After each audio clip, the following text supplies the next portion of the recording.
नमस्कार दोस्तों, मैं के आप सभी का स्वागत करता हूं आपके अपनी YouTube channel study material of previous paper. दोस्तों, आज के इस वीडियो में हम बात करेंगे प्राचीन भारत इतिहास। प्राचीन भारत इतिहास को पढ़ने की दृष्टि से यानी अध्ययन की सुविधा के लिए 3 भागों में बांटा गया है, जैसा कि आप सभी लोगों को मालूम होगा। नंबर 1 है प्रागैतिहासिक काल,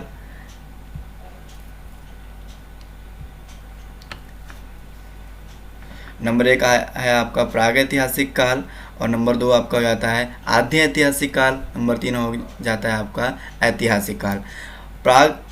प्रागैतिहासिक काल जिसमें लिखित साक्ष्य नहीं मिले हैं, जिसे पढ़ा नहीं गया है, जिसमें लिखित साक्ष्य नहीं मिले हैं, उसे प्रागैतिहासिक काल कहते हैं। आद्य ऐतिहासिक काल वो काल है जिसमें लिखित साक्ष्य तो मिले हैं पर उसे पढ़ा नहीं जा सका, तो उसे आद्य ऐतिहासिक काल कहते हैं। ऐतिहासिक काल वह काल है जिसमें लिखित साक्ष्य मिले हैं और उन्हें सफलता से पढ़ा भी जा चुका है।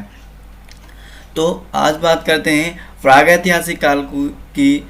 इसका अध्ययन रॉबर्ट ब्रूस द्वारा किया गया था और 1820 ईस्वी में जर्गेनस थॉमस द्वारा इसे 3 भागों में बांटा गया है।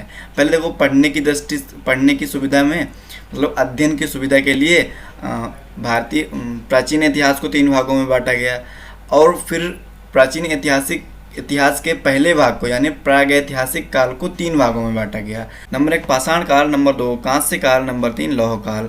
अब आपको 2 क्वेश्चन है, ये अब बता देता हूँ, फिर आगे बात करते हैं।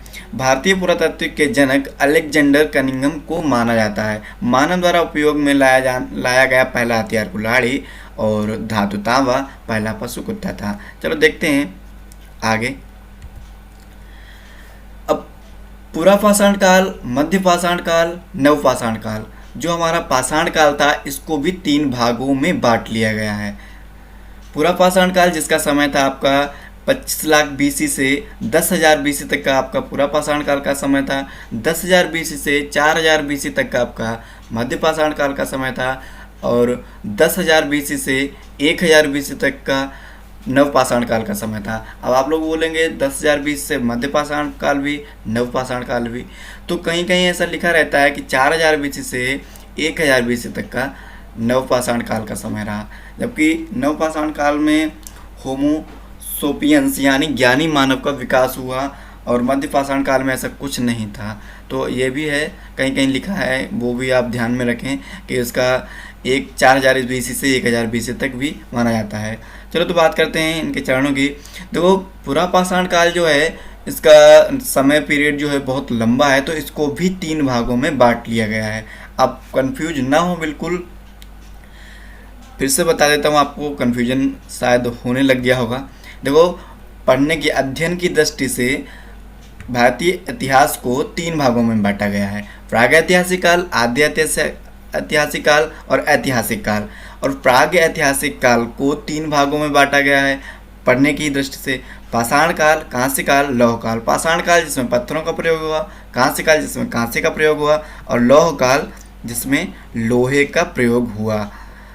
अब बात करते हैं पाषाण काल की। पाषाण काल को भी 3 भागों में बांटा गया है। पूरा पाषाण काल, नव पाषाण काल, पूरा पाषाण काल, मध्य पाषाण काल, नव पाषाण काल।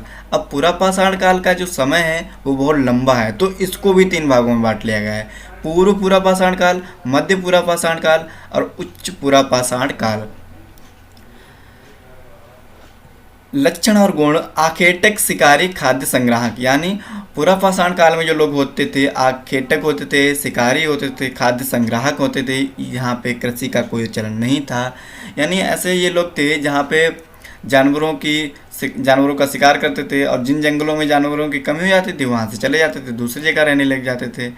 आप सब लोग जानते हैं ये पहले एक जगह स्थायी निवास लोगों का नहीं था। और दूसरे मध्य पाषाण काल में आते हैं आखेटक, शिकारी, संग्राहक तो हुए। यहाँ पे पशुपालन की शुरुआत इन लोगों ने कर दी थी। अब बात करते हैं नव पाषाण काल में। नव पाषाण काल में इन्होंने स्थायी निवास की भी शुरुआत की और पशुपालन की अच्छे से शुरुआत कर दी है। कृषि की भी खोज हो गई थी और धीरे धीरे थोड़ा थोड़ा कृषि का भी काम चालू हो गया था। बात करते हैं इनके द्वारा प्रयोग किए गए औजारों की।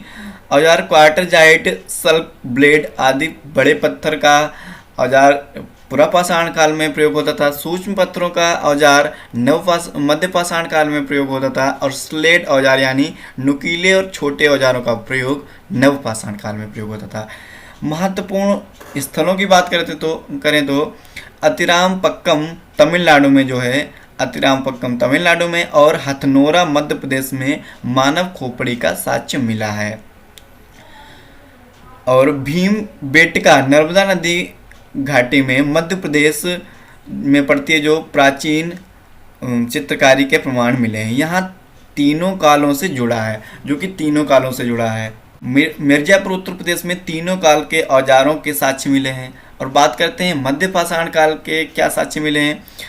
चौपनीमांडो उत्तर प्रदेश मृदभांड मिट्टी के बर्तन, सरायन हराय उत्तर प्रदेश में मृदभांड मिट्टी के बर्तन और बगौर राजस्थान में भी मृदभांड मिट्टी के बर्तनों के साक्ष्य मिले हैं। आदमगढ़ मध्य प्रदेश में सबसे पहले पशुपालन के प्रमाण मिले हैं। नवपाषाण काल में देखते हैं बुर्ज होम कश्मीर गर्तवास गड्ढे में रहने के अवशेष मिले हैं।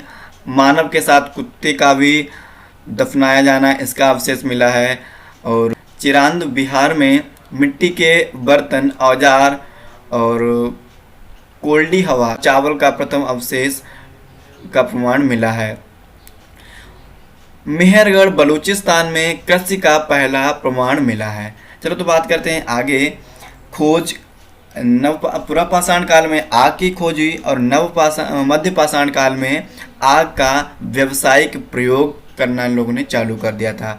और आते हैं नवपाषाण काल में पहिए की खोज हुई और आग का प्रचलन अच्छे से चालू हो गया था। तो यहाँ पे आपका ये पहला वीडियो है जो पूर्ण होता है, और अगली वीडियो की हम बात करेंगे आगे। तो वीडियो को अंत तक देखने के लिए बहुत बहुत धन्यवाद। चलो मिलते हैं अगले वीडियो में।